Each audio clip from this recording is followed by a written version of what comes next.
મારું નામ નયન સાહેબ, અંબિકા ટાઉનશીપ વિસ્તારમાં 11 નંબર વોર્ડમાં રહું છું। અમારે સાહેબ રોડ, રસ્તા, ગટર અને ભૂગર્ભ આવી પ્રાથમિક સમસ્યા છે। પ્રાથમિક સમસ્યાનું કોઈ પણ નિરાકરણ છે નહીં સાહેબ। વારંવાર રજૂઆત કર્યા છતાં પણ કોઈ પણ જાતની સમસ્યા અમારા માટે છે નહીં સાહેબ। શું કહેશો અત્યારે કોર્પોરેટર કોણ છે? કોર્પોરેટર આવ્યા છે કે? કોર્પોરેટરને અમે એક જ જણાને ઓળખીએ છીએ, બાકી કોઈને જોયેલાય નથી।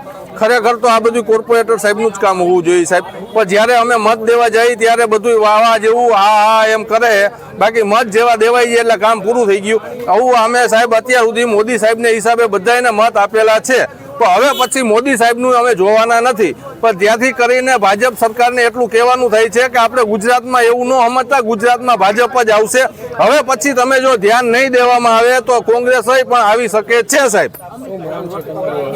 અમારી એક જ માંગ છે સાહેબ કે અમારા રોડ, રસ્તા, અમારી પ્રાથમિક જરૂરિયાત પૂરી કરો। પબ્લિકની એક જ માંગ છે, જેટલી પબ્લિક અહીં હતી, અહીંયા 1000 જણા ભેગા થયેલા હતા સાહેબ, પણ અત્યારે એક જ માંગ હતી કે આ પબ્લિકનું કાંઈક કામ હોવું થાય એના માટે।